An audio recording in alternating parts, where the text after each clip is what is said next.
Hey everyone, welcome back to Shade Review. In today's video, we are reviewing the Ray-Ban Hexagonal Titanium model number RB8148. But first off, letting today's video sponsor our own website, shadereviewstore.com, the absolute best place to buy designer sunglasses, just like these, up to 80% off the original MSRP. Again, the website there is shadereviewstore.com. Check it out. Now let's go ahead and pop these sunglasses on face and talk about the dimensions. These have 51mm lenses and a 21mm bridge, and this is the standard medium size of these frames, but Ray-Ban also does actually produce these in a larger lens size, which has 54mm lenses and the exact same 21mm bridge. But I think for the average person, you're definitely going to want to stick to the smaller 51mm lens size. Now, these are the exact same lens sizes that they make of the original non-made in Japan, non-titanium hexagonal frames that I actually have right here to show you guys a comparison of these two sunglasses. So here we have on the originals, which I really do like as well. They look really good on face, and these do have the flash mirror, which kind of just adds a different vibe to them as well. Now, probably the most surprising thing here is the fact that these regular only weigh slightly more than the titanium. So these regular come in at 29 grams, and then here the titanium made in Japan version come in at 25 grams. Now it actually feels like a big difference when you're handling them side by side, and even when you put them on the face, you know, face by face, if that makes sense. They definitely do feel lighter and they do feel nicer because of that, but realistically there isn't a huge difference between both these two frames. And that's probably one of my biggest complaints about these frames, is the fact that they look basically identical to the originals, which can be good or bad depending on, you know, what you think. And this is actually one of the reasons why I reviewed these and bought these last, because I just really didn't feel anything too crazy towards these, because they didn't look any different. You know, the Ray-Ban Caravan Titanium had a really cool bridge, same with the Aviator, and they also had different temples and temple tips as well, where these are basically identical carbon copies of each other, other than the fact that they do have titanium metal nose rests and the fact they're of course made out of titanium, but basically they look absolutely identical, and there really is not a big difference between these two frames at all. All right, so with that comparison out of the way, let's just go ahead and review them like we would review a normal pair of frames.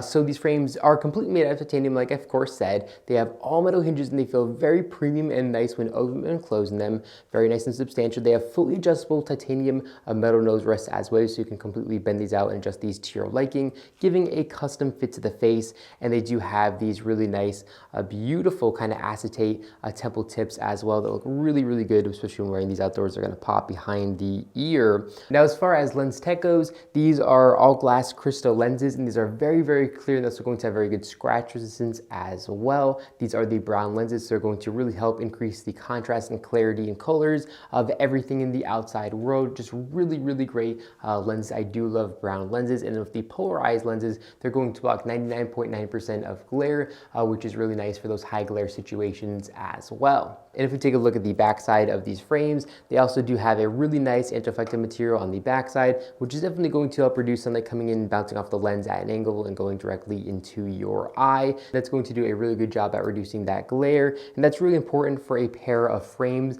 like these that don't have really good coverage from the sun. Now, if we take a look here at the inner right temple of the frames, it says Ray-Ban Titanium made in Japan, and the top bridge here says Ray-Ban and then 5121, because of course that stands for the lens size and the bridge width of these frames. Now, as far as coverage from the sun goes, these unfortunately are not going to offer the best coverage from the sun. So here up top we can see there's a huge gap that lets sunlight in unprotected, and then here on the sides again there's an absolutely massive gap that does let sunlight in unprotected. So not the most practical pair of frames, but as far as looks go, they are a really good looking pair of frames, but they aren't quite, you know, different enough compared to the originals to kind of justify the extremely high price tag. You know, the build quality is better. They are made out of premium materials like titanium, and they are more lightweight, but these come in at $469, which is crazy amount of money considering the fact that the originals only come in at $171. So these are quite expensive,